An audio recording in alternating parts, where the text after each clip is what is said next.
Hey guys, today's video is going to talk about how to winterize small engines. This includes everything from weed eaters, 2-cycle engines to riding lawnmowers and just about anything in between. Tillers, snowblowers, anything. I mean, you don't usually winterize a snowblower, but you summerize it and you pretty much do the same thing.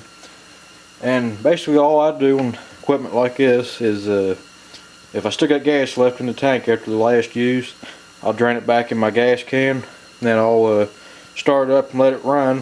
And if it stalls out or starts sputtering, I flip it down to choke and let it run and play with the throttle just to keep it running as long as you can. And if it stalls, just keep trying to start it till it won't start no more. That gets all the gas out of the carburetor.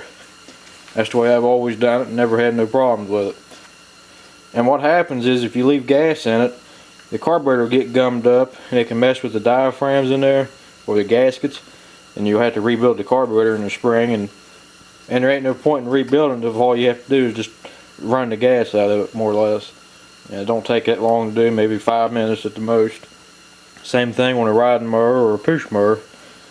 Of course on a push mower you usually have to run it all out, but you could use a siphon pump or something to pull the gas out of the tank and catch it in a can, and just run it until it quits. Now on gravity fed carburetors, what we're going to get ready to look at, and by gravity fed we mean the gas tank is above the carburetor and there's no fuel pump, just straight hooked up to the carburetor. You can see the fuel line here coming out of the bottom of the tank going in here. I have a fuel shut-off valve on here, and every time I get done cutting grass I turn this off.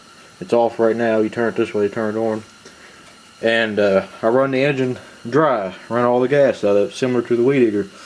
You usually have to have the choke on, because it'll start surging after a few minutes, because you're running the gas out of the bowl of the carburetor, and it'll start surging, and you just pull your choke and it'll eventually stall out and there's pretty much no gas left in the carburetor. Now if you don't have a fuel valve, you'll have to siphon your gas out of your tank or disconnect the line and catch it in a can, then run the engine dry. Always run it with full throttle and pull the choke out when it starts surging, because then you know all the gas is out of the carburetor. This is your standard carburetor, like in the engine I just showed you on that mower, and this bottom part is your bowl, what I'm referring to, and this is always full gas unless you run the carburetor dry. And if you leave gas in it, you probably have to take the carburetor apart in the spring and clean it, because the gas will gum up all the jets and everything, and you have to clean it. I got several videos on here.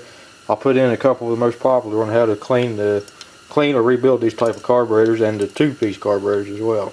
So you can check that out if you need to. Well guys, that's about it. Just thought I'd share a couple tips with you on how to winterize your equipment. And like I said, if you're summerizing a snowblower or something you use in the wintertime, it's pretty much the same thing.